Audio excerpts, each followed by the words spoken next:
Les inégalités mondiales se creusent. Depuis 2020, les 5 hommes les plus riches au monde ont doublé leur fortune, alors que la richesse cumulée d'environ 60% de l'humanité a baissé. C'est ce que révèle un nouveau rapport de l'ONG Oxfam, engagée dans la lutte contre la pauvreté. Alors comment expliquer ces disparités et peut-on encore inverser cette tendance? C'est ce que nous allons voir avec notre invité Alexandre Poidatz. Bonsoir et bienvenue. Vous êtes responsable de la campagne Climat et inégalité à Oxfam France. Premier constat donc dressé dans ce rapport, la fortune, je le disais, des 5 hommes les plus riches du monde a grimpé de 114% depuis 2020, alors que pour des milliards d'autres, le pouvoir d'achat se réduit au quotidien. D'abord, qui sont ces 5 hommes les plus riches au monde? De qui est-ce qu'on parle? Alors, on parle de Elon Musk, Jeff Bezos, Bernard Arnault, le français, Warren Buffett et Ellison.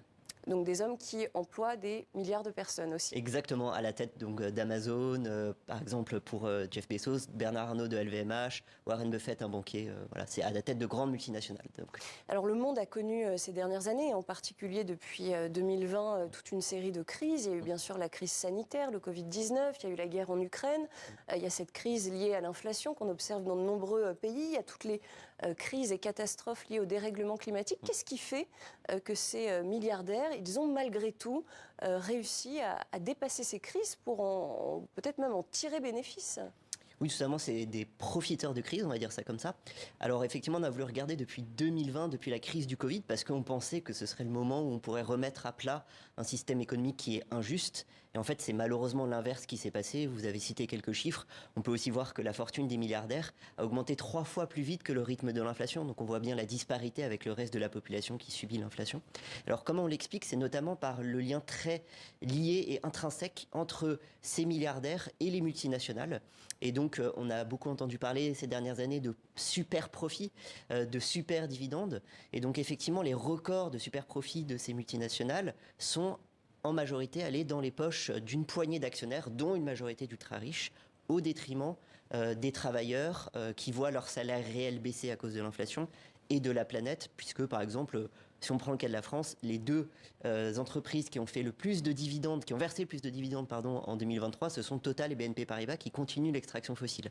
Donc voilà, c'est par ce lien très intrinsèque entre les milliardaires. Et juste pour revenir un petit point qui me semble important sur la méthodologie, puisque vous commencez vos calculs à partir de 2020, c'est vrai qu'on sortait de la pandémie de Covid-19.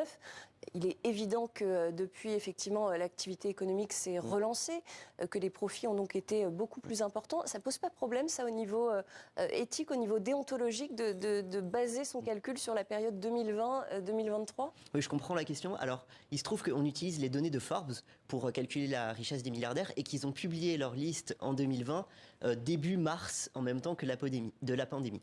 Mais on a effectivement regardé par rapport à 2019 pour voir si, parce qu'effectivement en 2020, les milliardaires, eux, ont aussi perdu de l'argent début 2020, mais ils ont gagné bien plus d'argent par la suite, puisque si on regarde par rapport à 2019, leur fortune a augmenté de 94% jusqu'à aujourd'hui, alors que dans nos chiffres, c'est 112%. Donc on voit bien qu'on est sur le même ordre de grandeur et donc que la crise n'a pas impacté les milliardaires.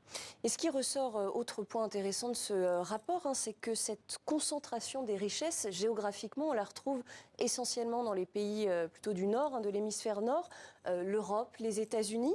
Pourquoi est-ce que la plupart des ultra-riches vivent toujours sur le continent européen, sur le continent américain ? Effectivement, 70% des richesses créées sont dans les mains des pays du Nord global, alors que ça représente que 20% de la population mondiale, parce que justement, la plupart des milliardaires, 74% d'entre eux, sont concentrés dans le Nord global et sont à la tête de multinationales qui ont avant tout leur siège donc dans les pays du Nord, qui vont derrière pouvoir accroître la richesse et tirer profit, entre autres, de travailleurs dans les pays du Nord, mais aussi dans les pays du Sud, par des chaînes de valeur très étendues dans le monde, et donc exploiter d'une certaine façon un travail qui ne va pas être rémunéré dignement, mais aussi profiter aussi, on peut dire par exemple, d'extraction fossile et donc des ressources naturelles de certains pays du Sud. Et donc c'est comme ça aussi que les inégalités se creusent. Et d'ailleurs, le rapport utilise cette expression de colonialisme revisité. Qu'est-ce qu'on entend exactement par colonialisme revisité quand on parle des inégalités financières ? C'est-à-dire qu'il n'y a pas vraiment d'influence et d'ingérence politique, même si on pourrait parler de certaines choses, mais surtout économique. Et donc on voit bien qu'en fait, concentration des richesses se fait au profit du nord global et au détriment du sud global. Et donc on voit bien le fossé se creuser, ce qui est une forme d'injustice et donc d'influence que les pays du nord ont sur les pays du sud.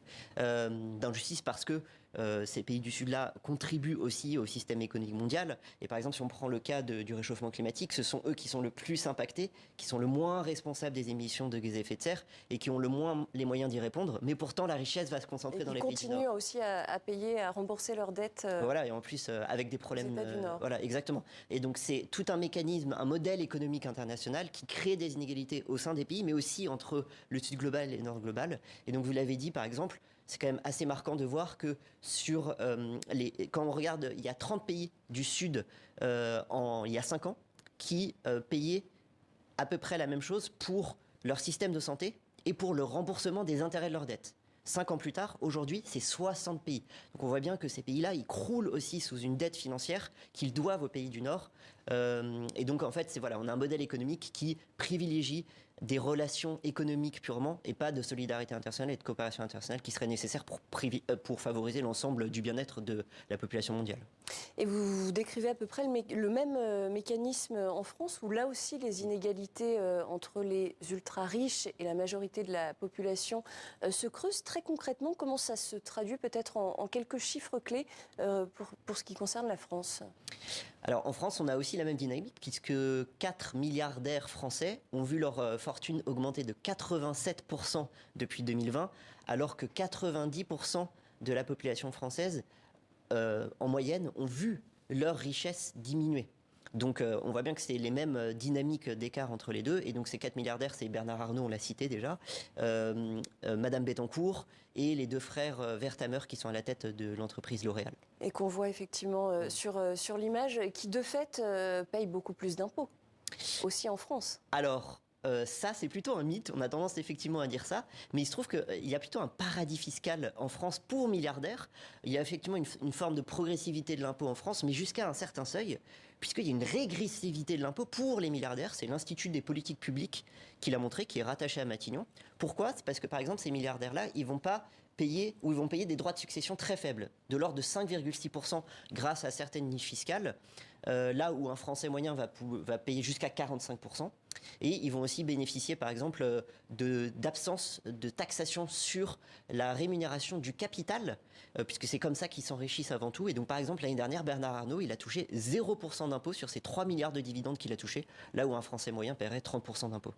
Alors, ce qui est intéressant, c'est que dans le monde, on voit de plus en plus de milliardaires, d'ultra-riches qui demandent de leur plein gré à payer justement de plus en plus d'impôts ou à être davantage taxés.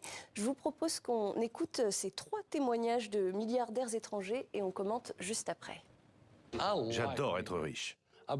J'ai été fauché, je suis riche, je préfère être riche, sans hésiter. Mais les gens comme moi qui gagnent autant d'argent devraient payer plus d'impôts. Vous voudriez payer plus ? Beaucoup plus ? Oui. Si vous êtes mécanicien ou pilote de ligne, par exemple, votre revenu consiste en un salaire qui sera taxé au maximum à 37%. Mais moi, mes revenus proviennent de placements financiers, de dividendes, qui ne sont taxés qu'à 21% au maximum. Vous trouvez que ce système est injuste ? Évidemment.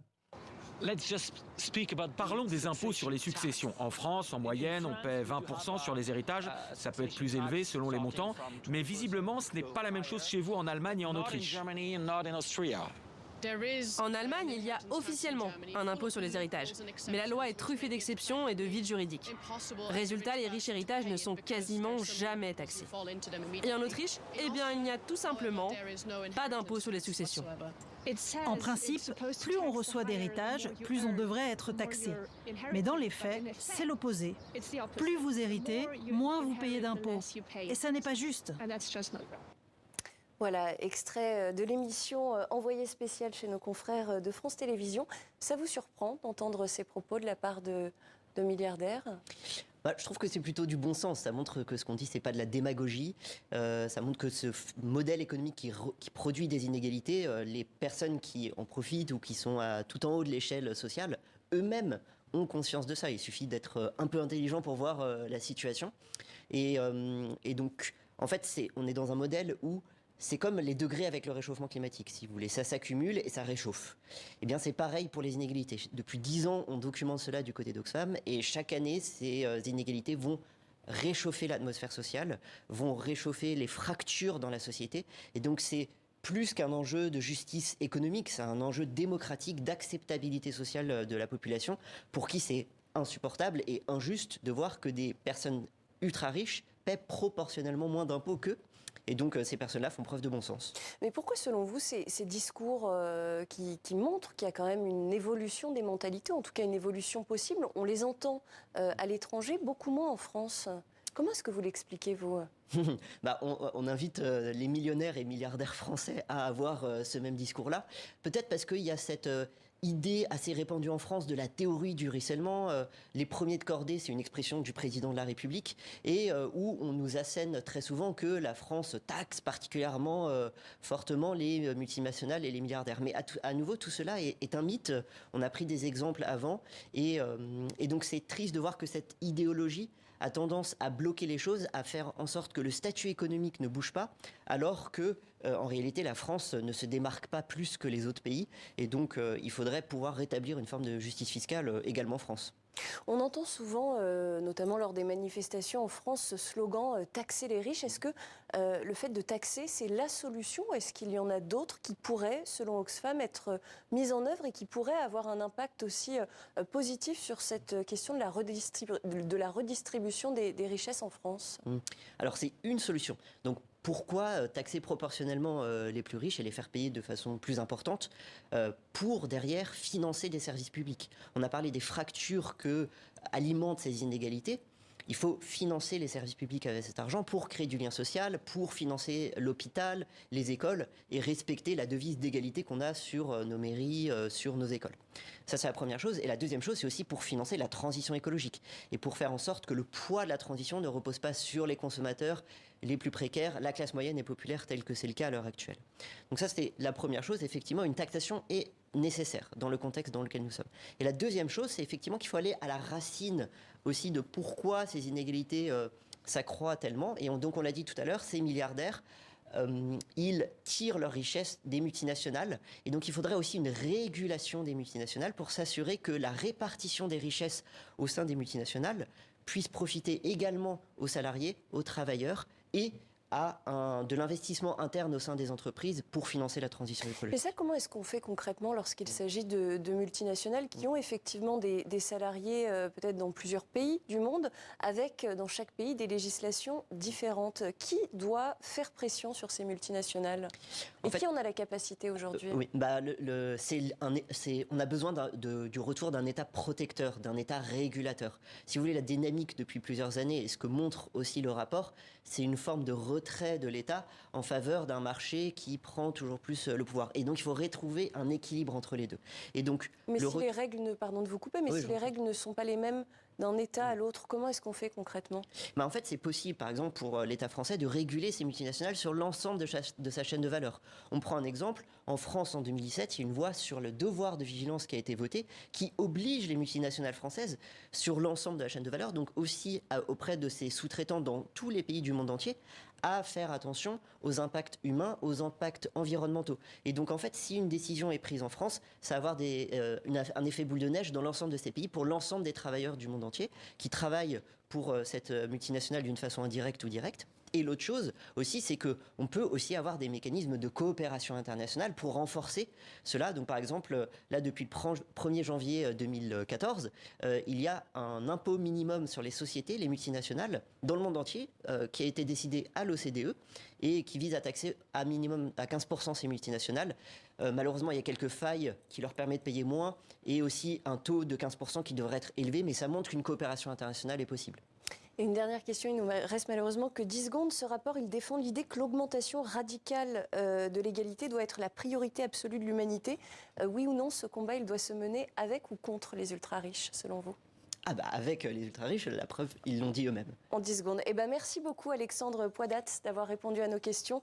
Je rappelle que vous êtes responsable de la campagne Climat et Inégalité à Oxfam France. Merci d'être venu sur le plateau du 64 minutes. Merci à vous.